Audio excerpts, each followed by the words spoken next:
I'd never met anybody who ever told me about anything personally knowing God or anything supernatural other than historically what I knew from stories from the Bible.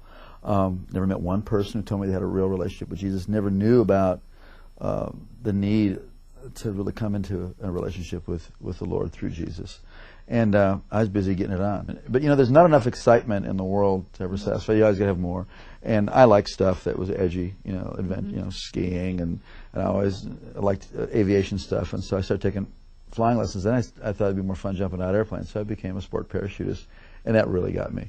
I mean, I became obsessed with skydiving. It really consumed my life. My existence revolved around that 30 to 60 seconds in free fall and that 5-minute parachute ride. Then I had to do it again. It's like like a drug, you know. It's almost good. like an addiction. Oh, totally. And then all of a sudden, one night, all that was going to change.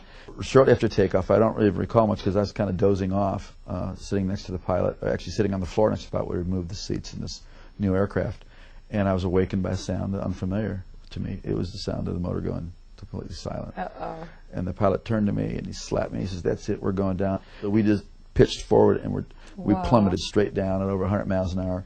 And what was seen out of the cockpit, and this was told to me, I don't recall this, but we were going straight to the ground and we're headed right towards a gigantic oak tree. We did hit that tree going, like I said, over 100 miles an hour, and my face stopped my body going 100 miles an hour. So then the airplane cartwheeled on its wings and slammed into the ground. If you see pictures of the aircraft, it doesn't look like anybody could survive this. So there was obviously injury and confusion, and the two students got pushed out the doorway and by one of my friends who was a very experienced jumper. And the fourth man out saw me moving, and the pilot assumed we were leaving too. And just as he was going out, the plane went up in flames. And as he was running away, he heard screaming and realized I was trapped inside along with the pilot. And this brave man who was my friend and went back in the plane and saw me trying to escape where the wing had been torn loose from the airplane. But I was stuck, and by something on my equipment or my clothing was caught, and I was soaked with fuel, and it was on fire from head to toe. Wow. And just like you see in movies, a person whose whole body was engulfed in flames.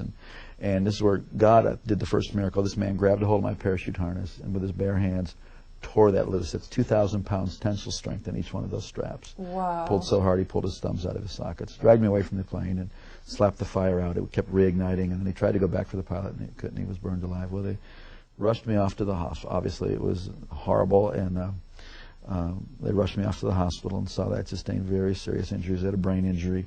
I had burns over a large portion of my body. I had to find out my eye was blind. My right eye was blind, and you know, tremendous cuts, and you know, this shock of that crash. They told my family I was going to die. They told my sister to come that day because I was not going to be there in the afternoon. I had an experience I had never heard about. Never heard anything like this. As I was laying there in that condition, just racked with pain and discomfort in every way possible, suddenly my inner man, the real me, my spirit, sat up out of my body, and I could feel my legs go through the springs of the bed. Wow. And my spirit came out of my body as if you would take a glove off your hand.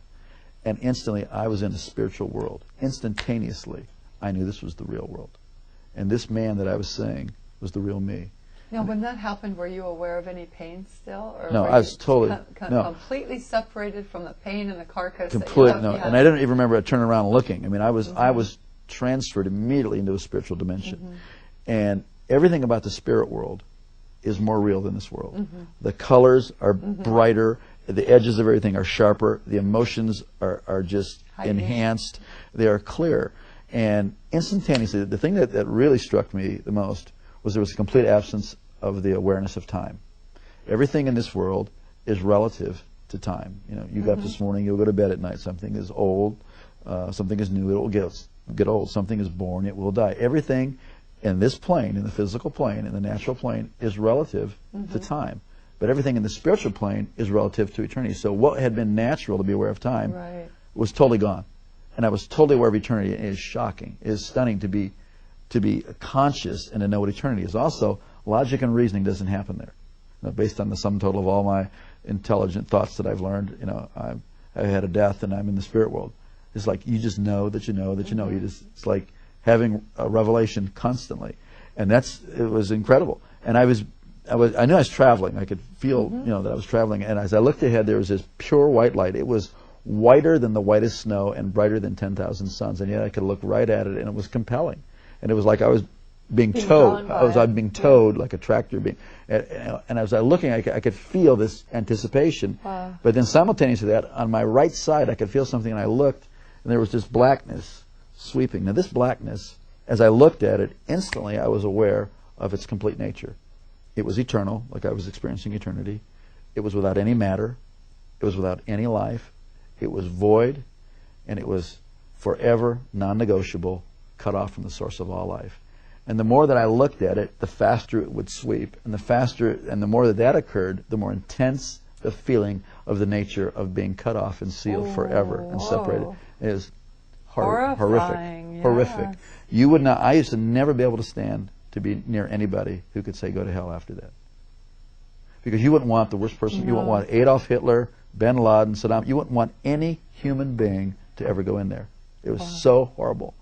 And as that was sweeping, it got down to, it was eclipsing this light. So there was just it was like you're in a room and you close the door, a dark room, and there's a little space between the door and the door jamb. It wasn't a doorway. It was really, this was a real place that I was seeing and that I was feeling. And as it was closing, it was eclipsing, and now I'm standing on the very edge, the precipice of eternal separation. And I scream out of my spirit, I'm sorry, I want to live. Give me another chance. And just before that was to close, I was standing in the presence of Almighty God. Whoa. And instantly I knew I would never die for eternity. And that's mercy. It's unbelievable. Wow. And instantly I knew that this being who was off on this side of me, who I didn't see, but I was standing in this river of golden radiation. It looked like a moving river of golden light. And this river went that way, it went that way, it was underneath me, it was going right through me. And this river was alive. I don't know how to describe it, except that this called the River of Life. This river was alive, and it's going right through me, and I'm more alive than anybody can imagine. I mean, this is the height of the experience of life. It filled up with life, and somehow I knew this being was going to take care of me for eternity. I didn't see the New Jerusalem. I didn't see any angels in heaven. I didn't see any people who had gone before me.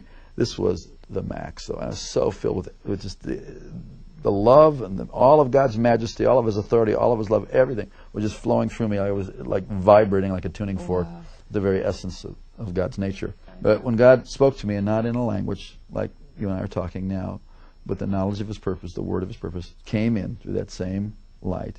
And I was taken back to the same way I was like being reeled in like a kite, and I went down through space and time, this dimension. As my spirit settled into my body, and I could start to hear out of these ears and see out of this eye, I came to in the room, materialized, kind of like they beam up on Star Trek. Right. And I heard myself speaking in this beautiful language that I had never heard anybody talk about before. The heavenly language. Yeah, it was a beautiful language. And when my brain turned on, I thought, what in the heck is this other language? And I was no longer, the person who was dying and dead was no longer, and I was born again and filled with the Holy Ghost. I never heard about that.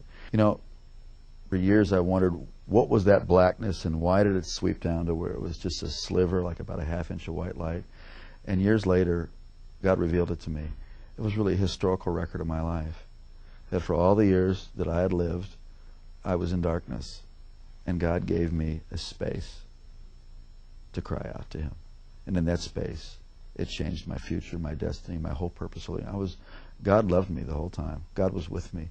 But, you know, please, don't wait until you're that desperate. We're desperate right now, and He's with you, and you have a chance today to cry out to God. It's not complicated. It's not religious. I mean, certainly my prayer wasn't all that complicated, and it wasn't about religion. It was about I needed life, and there is no one of us before God that doesn't need the whole life that He has to offer.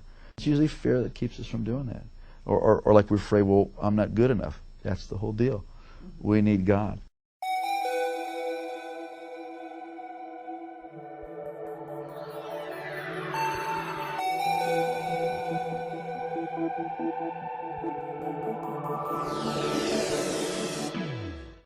Our joy, our hope, our confidence is in Jesus. He's our firm foundation.